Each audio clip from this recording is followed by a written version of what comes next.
Thanks for checking out the WebGem glove form system. I created this system out of frustration as a result of paying a bunch of money for a glove for my son, and came time to break it in, get it prepared to play, and there really wasn't a method for helping us do that, as well as maintaining the glove once it was broke in. Got it to the shape that we wanted. A couple times he put it in his bag and it started to come out looking like that, which really isn't very playable. So I started modeling clay and came up with a shape to put inside the glove to keep the shape that we wanted, and then realized I needed something that would actually take the glove and pull it over that clay and maintain and protect that shape. So created a neoprene bag that goes along with the system. Give you kind of an overview of the entire system. It includes the form, and we've now got 4 forms. One is the original roll, which puts more of a rollover to the fingers of the glove. A flare, which flares the fingers out. I'll go over that in a second with you. A catcher's form, and a first baseman's form. So we've pretty much got every position on the field, every shape of the glove covered at this point. The system includes the form, the neoprene bag. These are designed as very high quality products. The form itself is not a cheap piece of plastic. It's a heavy coated ABS that isn't going to crack, it isn't going to break, the heat isn't going to impact it. It's going to last for a good long time. The neoprene is a thick neoprene. It's designed to put a light stretch on the glove. It's a very thick, heavy neoprene, something that's designed as a quality product to go along with a quality baseball glove. We also included some of our glove conditioner, which I'll talk about in a few minutes. This is designed specifically for baseball gloves, as well as one of our rags for help in cleaning your glove.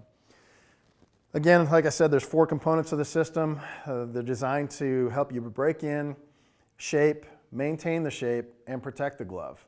So whether you've got a glove that you've already shaped, which this could be considered a roll form here, something that you've already shaped, no matter what the shape is, if you want to maintain that shape and protect the glove, this system will help you to do that. If you're just breaking in a brand new glove, in the case of this glove, brand new glove, shaping it, creating a shape that we like with the glove, breaking the glove in, soften it up a little bit so that we get it playable. This system is designed to help you do that as well.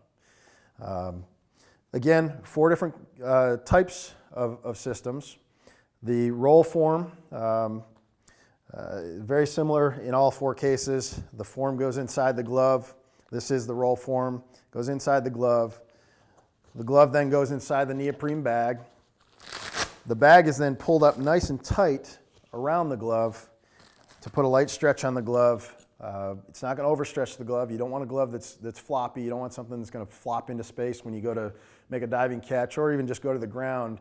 You don't want something that's going to flop. You want to feel that glove. You want to have a feel for it, know where it is at all times. You want something that's going to be very tight and playable for you, but easy to close around the ball. This isn't going to overstretch the glove. It's only going to stretch it to the extent of the form.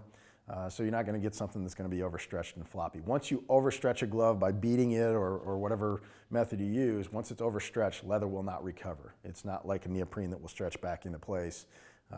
Once it's stretched, it's out of shape. So roll form, again, creates that nice rollover to the fingers of the glove. Some guys like their glove more rolled in, more of a traditional fielder's glove. Some guys like it more flared out. This is becoming very popular, more of a flare. Still a little bit rolled, so when you go to the ground, you've got that little bit of a flat roll there for the ball to easily enter, but you're a little bit wider at the tips of the fingers. Either of these gloves can be used for infield or outfield. There are some guys that like, I know professional baseball players, some infielders that like more of a flare, some infielders that like more of a roll.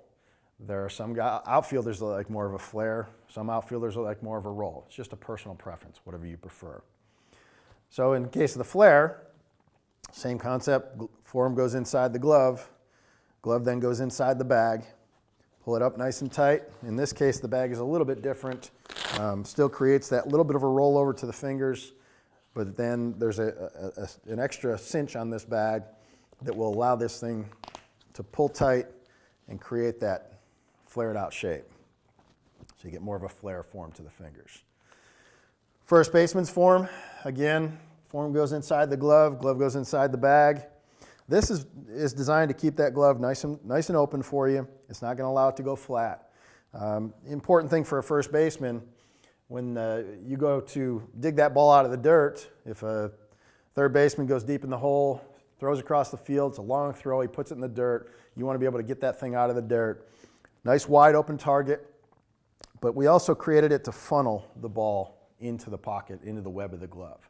We want that ball, no matter where it hits, to kick into the glove. We don't want the glove to flop. We don't want it to kick out. We don't want it to be flat so it kicks back out of the glove. We want it to funnel into the glove, pull it up, show the umpire, get the out.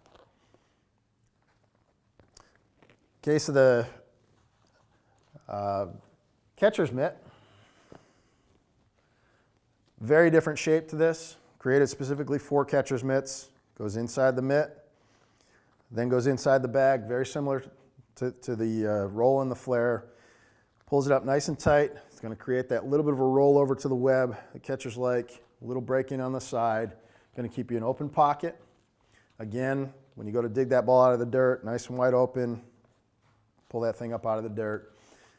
Creates a little bit of a roll, like I said, to the top of the glove, to the web of the glove. A little breaking on the side. Nice target, nice scoop. I talked about the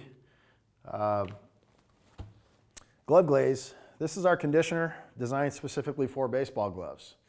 Again, this conditioner is not for shoes or thin leather. This is designed for thicker leather that baseball gloves are made out of, good quality baseball gloves.